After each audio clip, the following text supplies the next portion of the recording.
Hello everyone and welcome to this video where I'm gonna be talking about my favorite type of defending. It's the defending type I have the most fun with because like a lot of people say they are stressful when they are defending, when they are under attack in the online races, and I would like to just talk about my type of kind of passive defending. I don't know if it's correct vocabulary for it, but it's like really my favorite type of defending.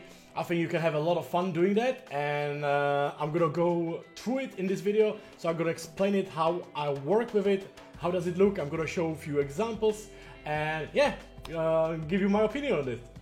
Now, before the video will properly start, I would like to ask you, like, what type of driver basically are you guys? Let me know in the comments if you prefer to be the aggressive driver who is actually attacking, or if you prefer to be the guy defending. Because about attacking or types of overtakes we're gonna talk in the future video, but right now we're gonna try to focus a little bit on the defending. The one thing I should probably mention before I will actually start the video right now is that I'm talking about one type of defending. I call it passive defending because I'm not like wiggling left, right and such, but I'm having a great time doing this, guys. It's my favorite type of defending because I have a great fun with it, and it's giving a lot of stress to other drivers, and I think that's why you will probably like it as well. So maybe sometimes give it a try.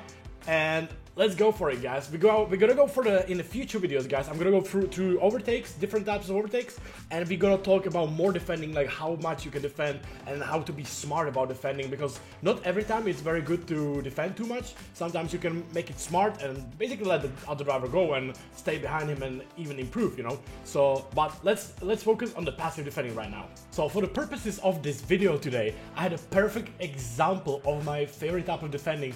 In the past race we did on a Spa with Aston Martin V12, when I was actually defending for about 5 or 6 laps Kilian Ryan behind me. He was driving wonderfully in Porsche, but he had no chance for overtaking. For this type of defending, it's super important to know yourself, the car and the track. You can also work with the other driver as well. If you know the other driver, is very important as well, because you know if he's aggressive or not. Because this defending can really go bad if you meet like a really bad driver who just punch everyone off the track. But if you meet it's like 80% of the drivers, the normal driver, it's working very well. So basically the principle of this is you are getting attacked, and by all logic from all the racing you had in the past, you want to stay on the inside like all freaking time. But not always is the better way. Because the driver can go from the outside, he can beautifully overtake you, or he can just get you there, or you do mistake or stuff like that. What I actually do sometimes, really not 90% of the times, but really works well with most of the drivers, I basically open door for him. I just say, dude, I know you want to go for the inside, I'm gonna let you go there and show what you can actually do. So basically in this video, in this part, you can actually see that I open doors for Ryan. I leave him room just for one car, but because the next corners are coming basically for my car, I can carry more speed and he has no chance of overtaking, as you can right now see. Basically what I mean is you should never give up your position if you make a mistake even. Because as you can see right now, I made a mistake on the exit, Ryan goes into the inside, but in the next corner is a double left-hander when he actually is on the inside, but I'm not giving up, I'm not backing out, I'm still standing side by side. So basically it's really important, guys, if you know your surroundings, your car and yourself, you can work with the side-by-side situation for your advantage, because I know the next corner is going to be to my right, and I can win the situation again, even without making any sudden moves or anything. You can obviously say that it's hard to trust other drivers, but I think 70 to 80% of the drivers online, they don't want to crash you, they don't want to ruin their race as well, so they will really be careful in those situations. I think it especially works great in iRacing, Assetto Corsa, Air Factor 2, in the games where damage is very severe when you have any incident with other car. So I think it works very well. So basically what I do, I force them to go side by side. In most of the situations, you are on the outside, guys on the inside, you just back out before the corner and you let him go. But nah, no, don't do that easily, don't give up that easily.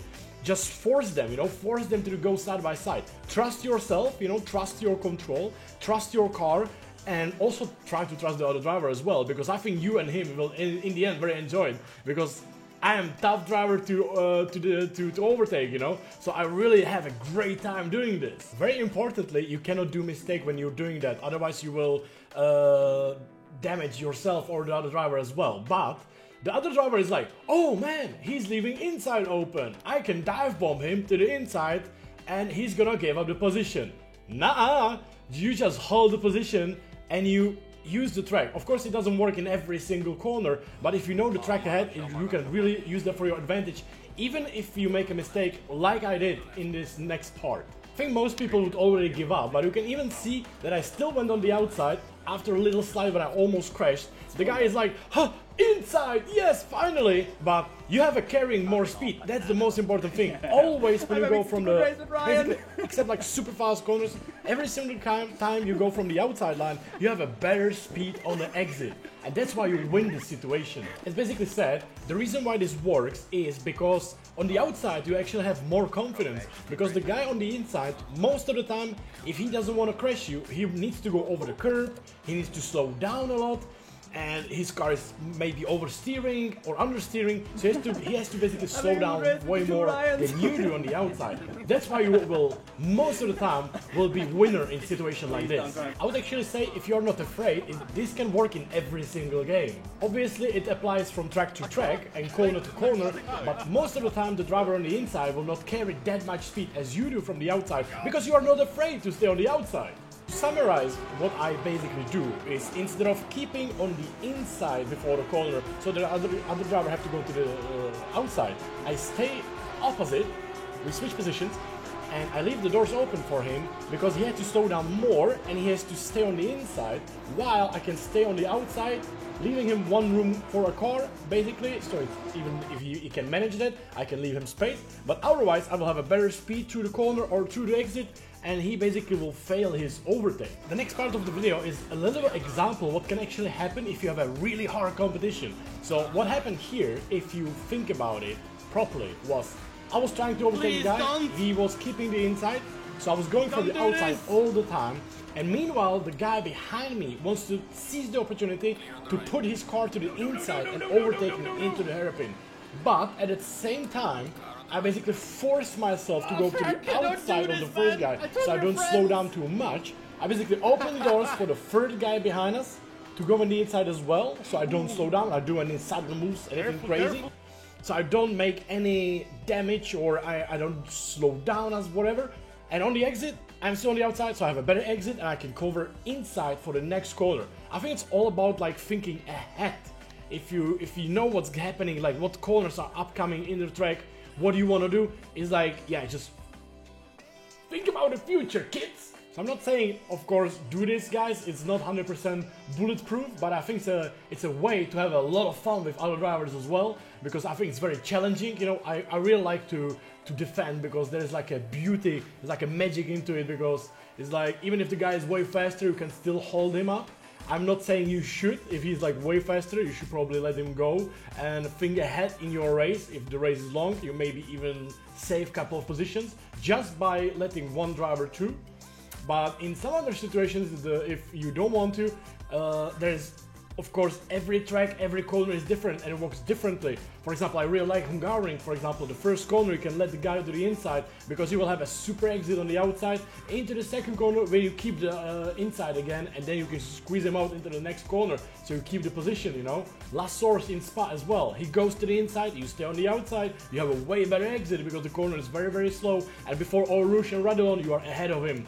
So it really works like that, guys. So I hope this little tip is like helping, guys, and just basically this is like my fun way of defending, you know, because of course like in some of the corners I have to keep the inside because it's like way better, way logical, but in some of the places and some drivers you can just make them pain, you know, like just play with them a little bit, make it a little bit of challenge, you know, because like people are confused with that, you know, people are like, wow, this guy's leaving inside, like doors open, I'm gonna dive him, you know. And then he's like, oh my god, the guy is actually not letting me go. He's like actually defending, you know, because he will realize that his inside line is actually not that fast, and he will just get him, you know, in next corners, you know. It's like perfect example, first corner Nürburgring. People want to go on the inside into the first corner on Nürburgring. Next corner is a left-hander, and the next corner is a left-hander. So you can basically win by just staying outside into the first corner. It's just all about these little steps, guys. You can learn and you can use for yourself. I think it's like my little amusements in the streams and videos, because I can actually like play with the other drivers and make them suffer, you know. So I hope these tips are useful, guys. Let me know in the comments if this was okay for you. And thank you so much for watching, guys. Stay safe, stay awesome. Make sure to leave a like and subscribe to the channel. Bye bye.